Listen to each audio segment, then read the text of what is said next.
The following Truth Barista podcast is a High Beam Ministry production. Though no formal process is outlined in Scripture, there is definitely a pattern. One of my own mentors explained it this way. Step 1, I do, you watch. Step 2, we do together. Step 3, you do, I watch.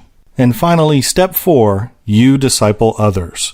Keep in mind the first 3 steps are a cycle, not a linear progression. So the process basically looks like 1, 2, 3, repeat, until we finally learn the discipline and move on to step 4. Welcome to the Erzatz Coffee Shop. This is Jay, your Truth Barista, and I'm serving up a steamy cup of God's truth for the average Joe. You can catch me and this podcast on my websites, truthbarista.com, all one word, truthbarista.com, and highbeamministry.com. That's HIGHBEAM ministry.com, as in car high beam. We're shining the light of God's truth on the road ahead.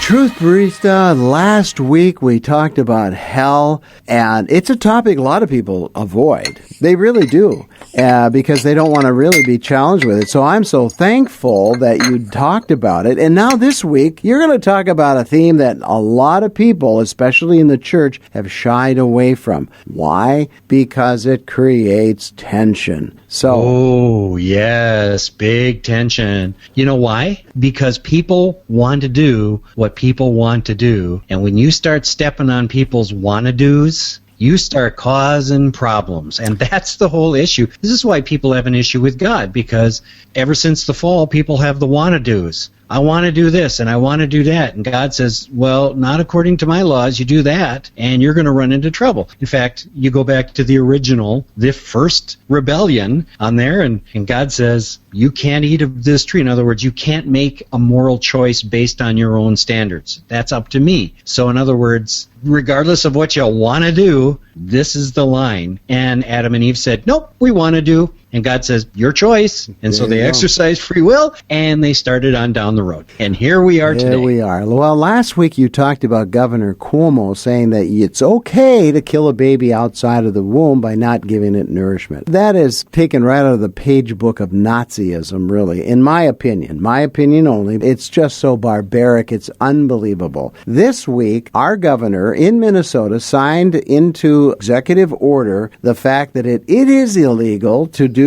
and perform any kind of conversion therapy to anyone who is gay under 18. And so now government is telling us what choices we have and do not have when it comes to people who are confused. And so the confusion is lawful now. You can't talk about a fact that if you're thinking you're gay or feeling you're gay, it can't be talked out of it. What do you think of that? Okay. Confused about what? Gender? Well, they're confused about gender. They're confused about who they are. I mean, most young people don't really even know if they're gay or not. Some of them are just trying it because it seemed to be cool. Okay, so they're confused about gender. They're confused about their sexuality. It is fascinating. I just read another article this week that said most of the kids who are questioning or experimenting or exploring or thinking about the whole area of gender identity and sexuality in their late elementary years and early teens eventually come out the other side in the biological gender in which they're born. But it's just part of this growing and maturing and discovering and sorting things out thing in people's minds during this time period. I mean, you've got kids who are growing up and they are aware of their sexuality. They understand that certain things that they do are pleasurable, and then all of a sudden they're introduced with this whole idea of reproduction, but you're dealing with children and preteens whose minds are still developing and trying to get a grasp on how all this works. Correct. And yes, pun intended, how everything fits together. Anyway, so they're trying to sort through all this stuff, and it's amazing to me how you have these adults who are gender confused, their sexuality okay, according to God's word, twisted, and yet now they're targeting these children. We got to get them educated. We got to indoctrinate them. We got to give them the propaganda. Why? You got to get them young and train them. You got to break down the barriers. You got to get rid of those parental guidelines, and you got to override it. So we're going to put it in the schools. We're going to teach them. We're going to try to destroy their concept of what gender and sexuality is in order to now rebuild it in our own image. So in a sense, these people are playing God with a God-given drive. Well, I feel sorry for the youth pastors in our churches who are dealing with 18 and under. How do they address the issue? Because it could be conceived that any teaching on the fact that God's rules say that gay lifestyle is wrong, how will that be taken, I guess, with the courts? Would that be a form of conversion therapy? I don't know. There's a fine line there, but I think that line will be tested. Yeah, I agree. The whole conversion therapy thing is, people are struggling with their sexual identity, their gender identity, and they want to go in for counseling. Help me sort this out. Well, it's really an abomination that now humanity has stepped in and said, oh, no. If you're questioning, we can't have any sort of help sorting things out. We want you to be confused. We want you to stay confused. Why? Because now you're at a vulnerable point where we can now shape you. Because God forbid, pagan God forbid that you should do anything God's way or do something that is naturally designed. We would rather have you do something that is unnaturally designed, and I know people don't want to hear that, but I stand for God's truth, and I don't put up with any of this societal and science used as justification bullcrap about gender and sexuality. The Bible is very clear about this. And I go back, once again, it's replete. The Bible is full of gender-identified things, man and woman. There is not a man who presents himself as a woman. There's not a woman who presents himself as a man, except in very condemning terms in the Torah. It says a man shall not wear women's clothing. Why? It's not about wearing women's clothing. It's about wearing women's clothing to identify as a woman, and vice versa. That's the Old Testament. In the New Testament, Jesus says, for this reason, a man shall leave his father and mother and be joined to his wife. That is God himself proclaiming the design. Man, woman, husband, wife. There's no gray area. There's no thee, they, their pronouns in here. There's no demisexuals, as Demi Lovato would say. There's no pansexuals, transsexuals, no any other kind of sexuals in there. It is binary. And it is nothing else. It's not trinary or multinary. It's binary. Isn't it interesting, Truth Barista, that back in the early 60s we had, and 70s, the abortion issue, right? So Satan actually came after our children. And then, of course, the natural progression of that, deconstruction of the human life or devaluing human life, he began with our sexuality. And, abortion and sexuality are tied together, and it just seems like a progression. It's just moving. What's next? What is the next area that we're going to see this abomination in society accepted? Well, we can talk about that in a little bit, but I can show you the root of all of this. Okay, I'm going to ask you some questions, and I want you to stretch back and think about this. I'll even give you hints where it is, okay? Go back to the beginning, because roots are always at the beginning, okay? So, Adam and Eve are created in Genesis 1. Okay. What did God tell them to do? Don't eat of this fruit. Hate to say it, sir, but you're wrong. In Genesis 1, he told them to do what? And it's two things that start with R. The letter R. I was going to say... I think you need another cup of espresso. I was going to say be fruitful and multiply, but R. Reproduce. Yeah. Fill the earth with yourselves. Okay. Yeah, all right. So that's reproduce. And then he said to subdue and rule creation. So that's to reign. To reproduce and to reign.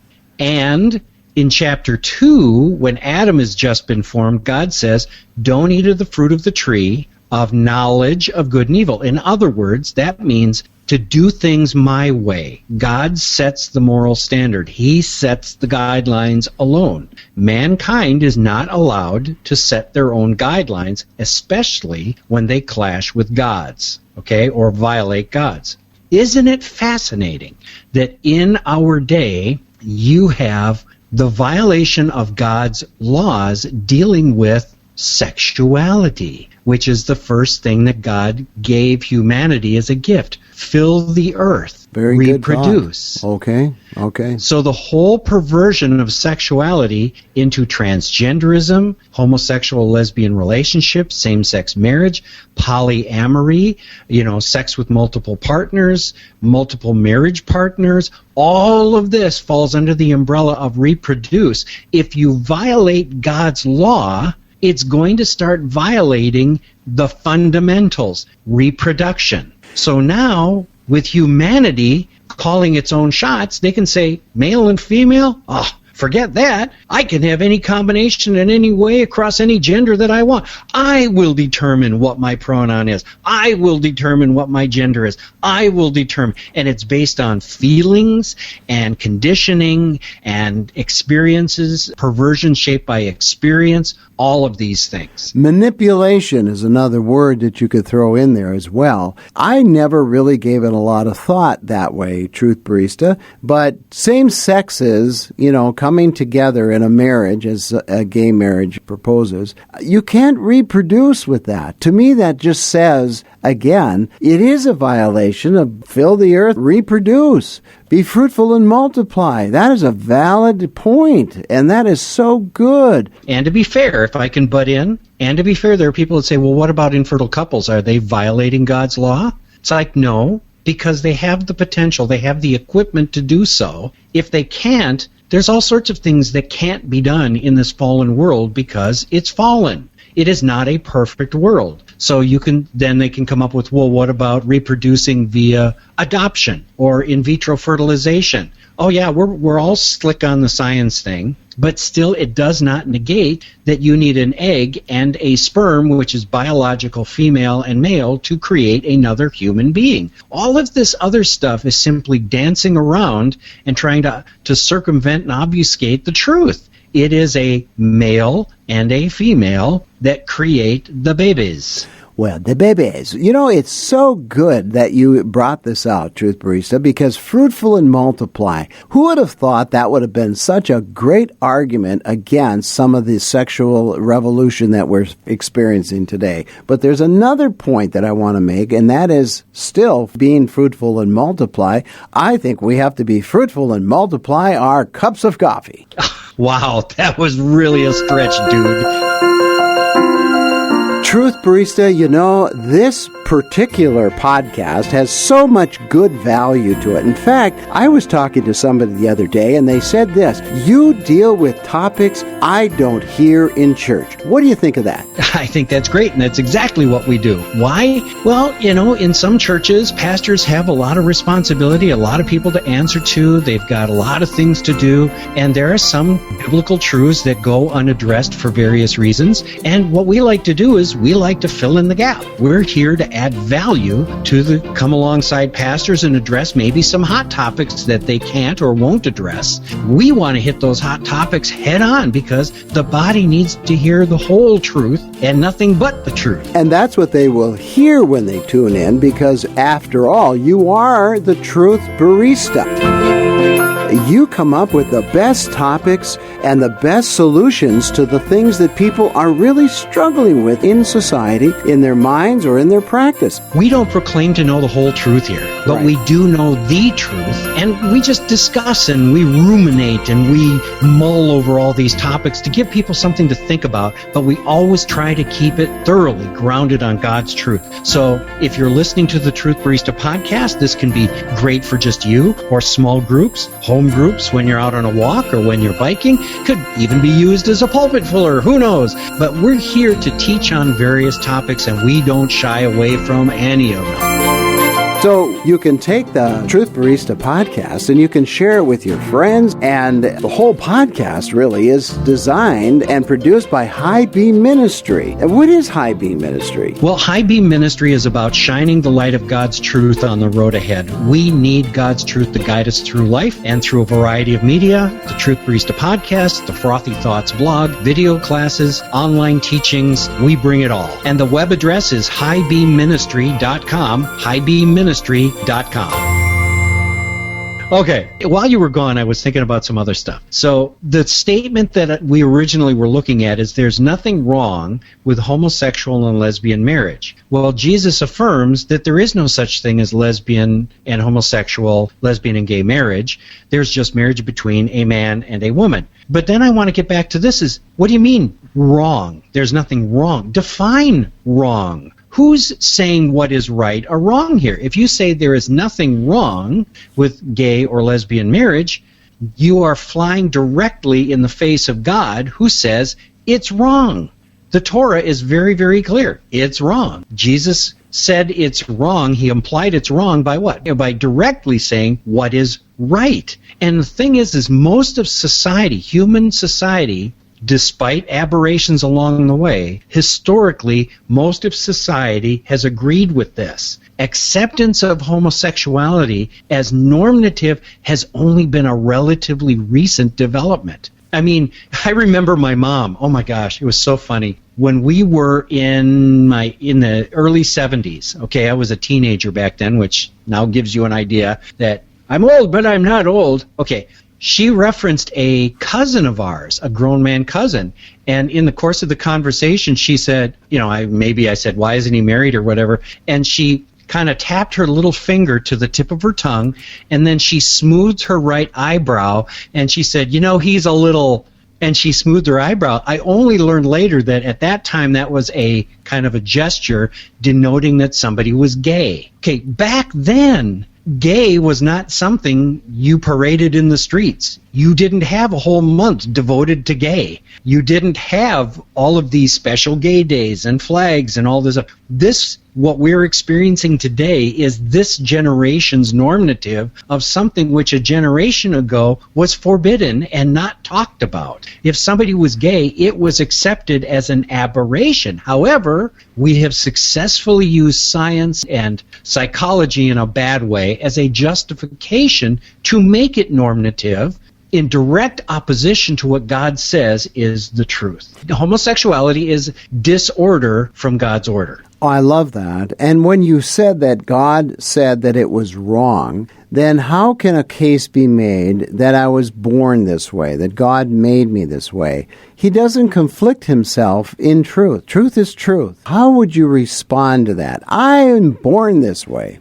Well, I was born with the capacity to punch other people in the face when I got angry. I have a desire in my body to feel that I'm right about things, and when somebody opposes me, I have the desire to punch them. That doesn't make it right. We have all sorts of desires, but just because the desire is there does not make it right. It simply makes it a desire. So, somebody says, I have a desire for certain sexual expression. Well, congratulations. Everybody has sexual desires, except maybe a few very isolated people. But most of us, 99.9% of us, have sexual desires.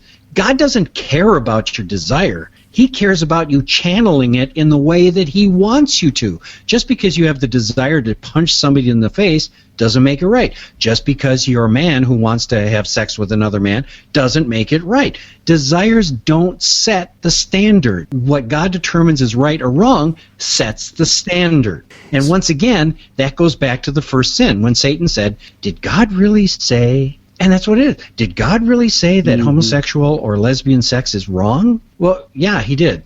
Yes, this is the way he created you, and now that opens a door for all of these aberrations to come through. And they're getting worse. I mean, obviously, the long list, BGLTQ, blah, blah, blah, it goes on and on and on. I don't know how many designations. You see, and that really points out how ridiculous it gets, because at this point, some people are saying, well, there are 32 or 64 various genders out there, and gender is not the same as sexuality. And, I mean, it's like people are thinking themselves into justifying whatever they want.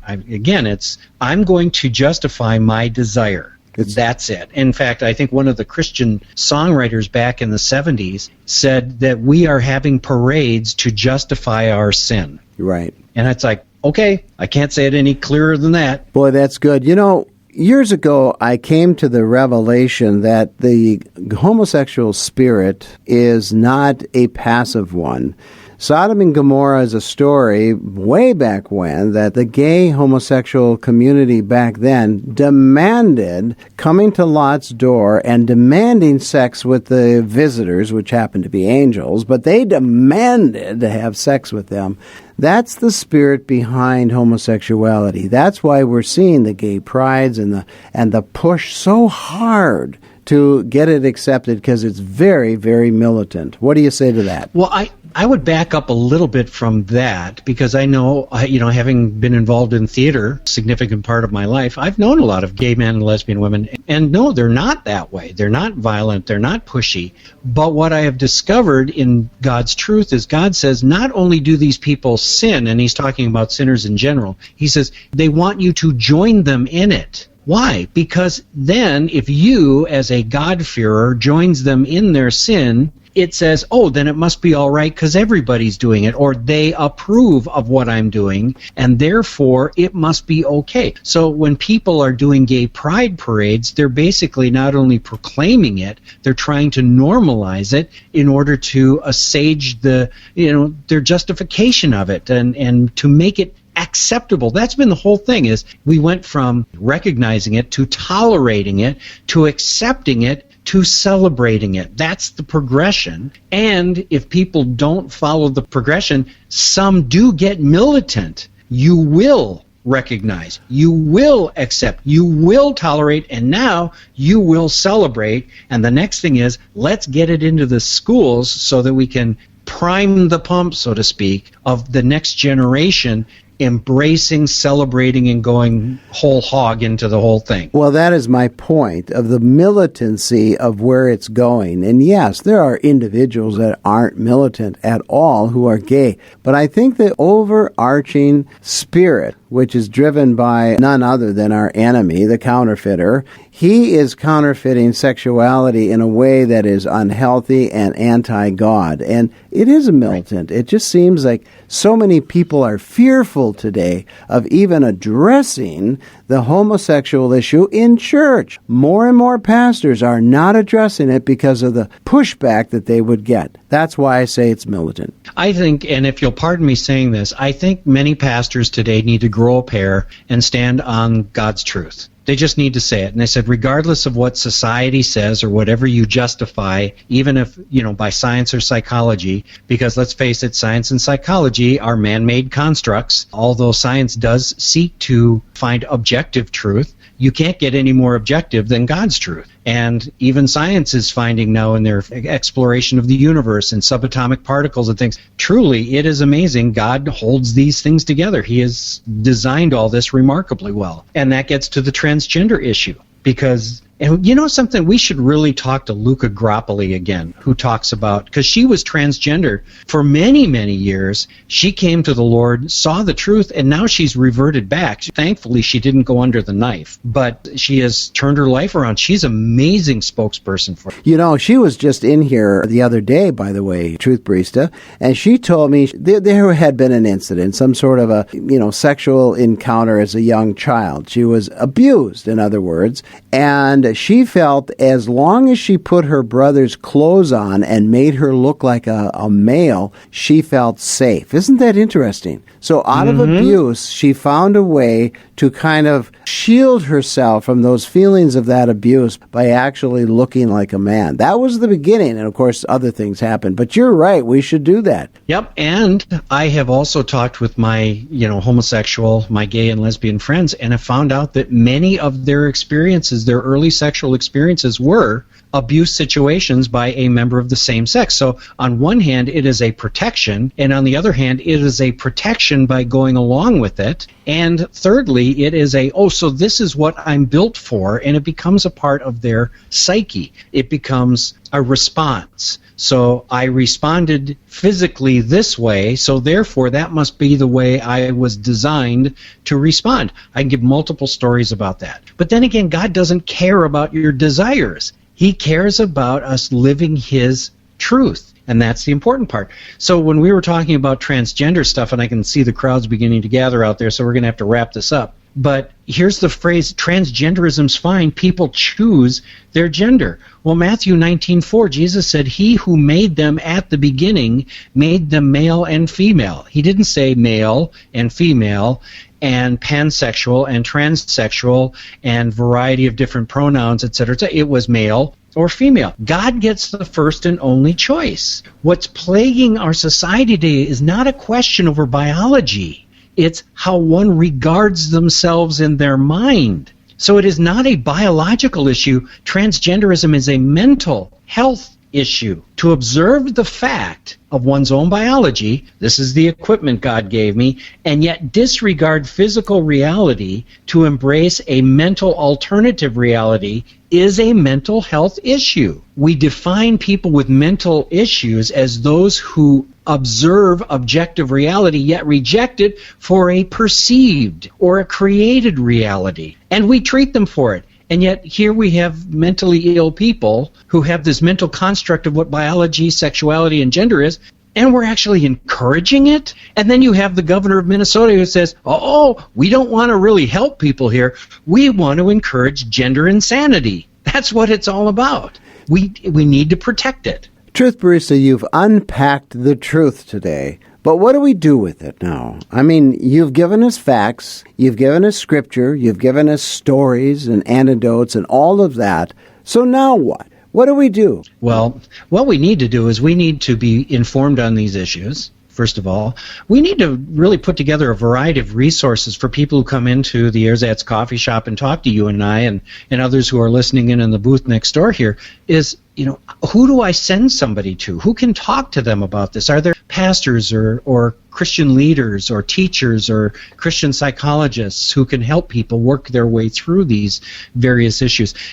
I've often referred people to Luca and her ministry because they've been there. They know the scriptures. They've wrestled through the desires. They've fought the fight and know what people are facing. And the people, as it says in 1 Corinthians 1, Paul says those who have gone through the troubles are the best one to counsel the people who are in trouble. So I would refer them to a number of ministries that are dealing with these issues, and they're all over the internet. Luca Groppoli, Groppoli, with Over the Rainbow, and these other ministries. In fact, if you are struggling with these issues, send highbeamministry@gmail.com your information. We'll contact you or contact us.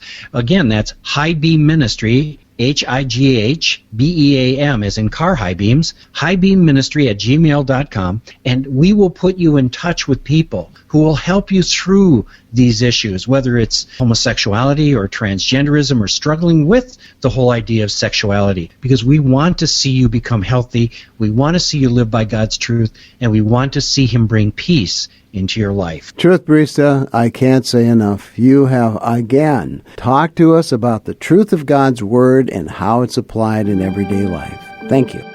Truth is getting harder to find today, but there is no shortage of it here on the Truth Barista podcast. Spread the word. We deal with the uncompromised truth in every podcast. We are a High Beam Ministry production. This is Jay, your Truth Barista. Thanks for listening to the Truth Barista podcast. The best way to find out when a new podcast drops is through RSS feed. Go to our website, look for the RSS button, press it, and then enter your email. You'll be notified when a new podcast drops. Thanks for listening.